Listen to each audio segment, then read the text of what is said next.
So what's up? Magandang umaga po sa inyong lahat mga kamamay at nandito ulit tayo upang mag-share ng mga panibagong tips tungkol sa inyong mga buhay pag-ibig. So sa nga pala mga kamamay, akin pong in-review lahat ng ating mga videos simulat sa poll. Nakita ko po dun mga kamamay na yung ibang mga video ko pag po ako ay impromptu na nagsasalita, yung kagaya nito. Galing lang po sa utak, sa isipan ng aking advice, meron po akong minsan na nakakalimutang sabihin. At kapag dumating ako doon sa mga time na nag-e-edit nasasabi ko o naisip ko na dapat pala ganito yung nai-advise ko, kulang minsan. So kaya po nag-decide ako na isulat. Okay, isulat yung mga tips at the same time yung paliwanag sa mga tips na to para mas malinaw mga kamamay. Kaya bago po natin to simulan mga kamamay, expect nyo po na babasahin ko po sa inyo yung mga klarong advice pagdating sa inyong mga buhay pag-ibig. So simulan na po natin to mga kamamay if ever po na nakaka-adapt, nakaka-relate o pinagdadaanan nyo rin po yung mga bagay na ini-advise ko.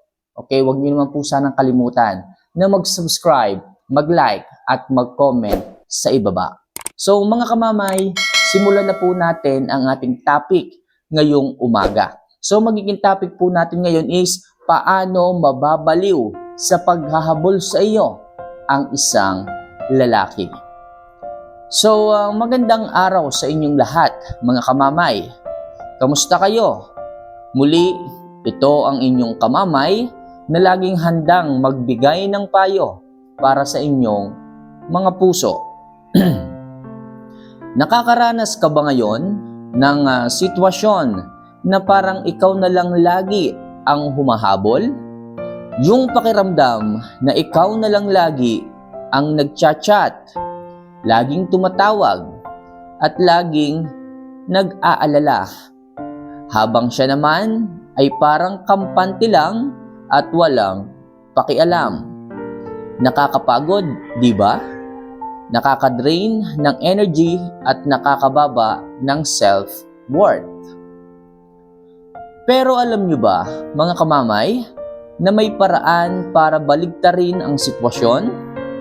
May mga sikreto para ang lalaki naman ang kusang mabaliw sa pag-iisip sa'yo at siya na rin ang kusang humabol sa'yo na parang ayaw ka na niyang mawala. Sa video na ito, hihimayin natin ang strategic moves, okay, na gagawin mo para makuha mo ang muling respeto at atensyon na deserve mo. Kaya huwag kukurap dahil 10 minuto ito at mababago ang takbo ng relasyon nyo. Handa ka na ba? Simulan na natin to. So, ang unang tip mga kamamay, ihinto mo ang paghahabol.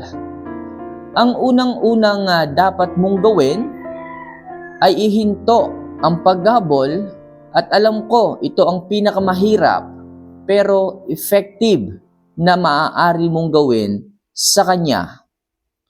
Kapag ang lalaki ay alam niyang laging nandyan ka, nawawala ang thrill of the hunt. Likas sa mga lalaki ang pagiging hunters. Kapag masyado kang available, nagiging boring ka sa paningin nila. Subukan mong huwag mag-chat ng isang buong araw, huwag kang mag-react sa post niya. Hayaan mong maramdaman yung tinatawag na void o kawalan mo sa kanya. Dito niya sisimulang itanong sa sarili niya, bakit hindi na siya nagparamdam? May iba na ba siya? Yes mga kamamay, sa mga panahon po na hindi kayo nagpaparamdam sa kanya at hindi naghahabol, dyan talaga siya mapapaisip, mapapatanong, mapapatulala kung bakit hindi ka na kagaya ng dati. At sa ganyang paraan, mamimiss niya ang dating ikaw. Kaya tigilan niyo po ang paghahabol at mapapansin niyo na lang, siya na yung naghahabol at naghahanap sa iyo. So next, ibalik mo ang pagiging high value babae mo. Mga kamamay, tandaan nyo ito. Ang lalaki ay naghahabol sa babaeng may mataas na halaga o high value woman. Paano ba magiging high value? Focus on yourself.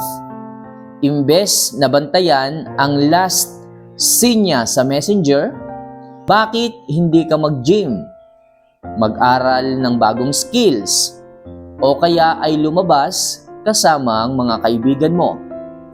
Ipakita mo sa social media na masaya ka at productive ka kahit wala siya. Kapag nakita niyang nag-glow ka nang wala siya, doon siya matatakot na baka tuluyan ka nang makahanap ng mas higit sa kanya. Ito yung sinasabi ko sa inyo, mga kamamay. Kailangan niyo pong mas mag-focus sa pagiging high value po ninyo. Imbes na bantayan ang lalaki, imbes na maghintay sa mga message na sa inyo sa messenger, bakit hindi mo siya hayaan at mas mag-focus ka sa sarili mo? Magpapayat ka. Piliin mong kumain ng masustansya at mag-workout. I-improve mo yung mga skills mo. Magpaganda ka. At sigurado ako, mga kamamay, kapag hindi mo siya hinabol at mas inuna mo ang sarili mo, diyan niya maiisip na baka isang araw naghanap ka na ng mas higit pa sa kanya. So next, i-master mo ang tinatawag ko na no contact rule. Napag-usapan na natin ito sa mga nakaraang video natin. Pero uulitin ko, ang no contact rule ay hindi para saktan siya, kundi para bigyan ng sarili mo ng kapayapaan at bigyan siya ng pagkakataon na mamiss ka. Sa loob ng 10 hanggang 21 araw, walang communication, as in zero communication, walang good morning, walang kumain ka na ba? Kapag ginawa mo ito, ang psychology niyan sa lalaki ay panic mode. Marirealize niya na hindi ka pala option lang, kundi isa kang priority na pwedeng mawala sa kanya anumang oras.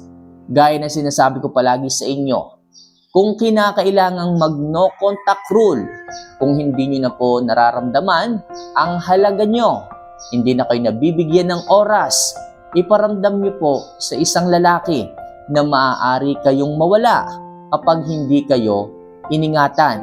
Iparamdam nyo rin na hindi lang kayo option, na kapag boring siya, ay saka lang kayo i-chat-chat. Na kapag wala siyang ginagawa, saka lang siya may choice na i-message ka. Iparamdam nyo na dapat kayo ay isang priority, na dapat kahit busy siya, ay dapat niyang bigyan kayo ng oras. Sa tulong ng no contact rule, diyan niya mararamdaman, diyan niya mafe-feel na maaari kang mawala kapag hindi ka niya pinahalagahan. So, maliwanag tayo dyan, mga kamamay, ha? So next, don't be too predictable. Minsan, kaya sila nagiging kampante kasi alam nila ang mga susunod mong gagawin. Alam niyang kapag nag-sorry siya, bibigay ka kaagad. O kaya kapag nag-chat siya, reply ka agad in 2 seconds. Baliin mo ang pattern na yan. Kapag nag-chat siya, hintayin mo ang 2 to 3 hours bago ka sumagot. Maging maikli lang ang sagot at huwag masyadong madaldal. Hayaan mong siya ang mag-effort na pahabain ang usapan. Ang mystery ay nakakabaliw sa isang lalaki. Yes, mga kamamay, lagi kong sinasabi sa inyo, huwag kayong magiging too predictable. Yung tipong alam na nila kung ano yung mga susunod mong gagawin. Na kapag i-chinat ka niya, alam niya na magme-message ka kaagad. Na kapag nag-sorry siya, alam niyang patatawarin mo kaagad. So mga kamamay, medyo lagyan nyo ng thrill.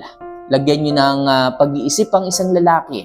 Na kapag nag-chat siya, gawin nyo 2 to 3 hours nga kayo bago mag-reply.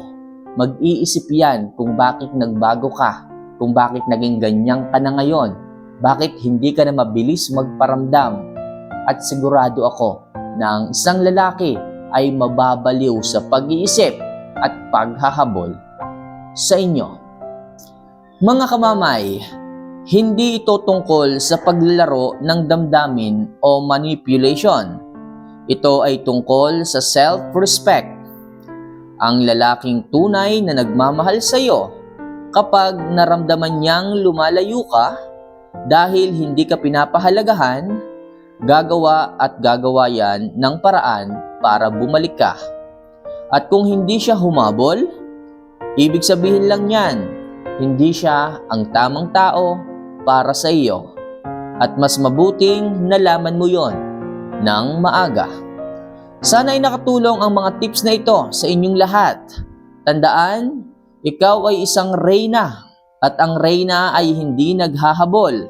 Siya ang pinagsisilbihan at pinapahalagahan. Kung nagustuhan nyo ang video na ito, huwag kalimutang i-like, i-share at mag-subscribe sa ating channel para sa mas marami pang love advice. I-comment nyo na rin sa baba kung ano ang karanasan nyo sa paghahabol o kung may gusto kayong i-shoutout sa susunod nating vlog. Muli, ito ang inyong ang inyong mamay upang magbigay sa inyo ng iba't ibang love advice para magising kayo sa katotohanan at hindi na kayo maging alipin ng pag-ibig. So mahal ko po kayo mga kamamay sa mga gustong magpa-love advice dyan. Kasi gusto ko talaga na matumbok lahat ng mga bagay na maaari kong i-advise, sabihin sa inyo. Kasi magtataka kayo, bakit binabasa mo kamama yung advice mo? Yes, binabasa ko po kasi bago ko po ito basahin, sinusulat ko po ito at aking ina-analyze kung tama ba yung mga advice na aking dapat nabitawan sa inyo. So muli mga kamamay, mahal ko po kayo. Lagi pong tatandaan, kung wala na pong taong makaintindi sa inyo, narito po ako para sa inyo. So see you for our next vlog. Mahal ko po kayo. Paalam.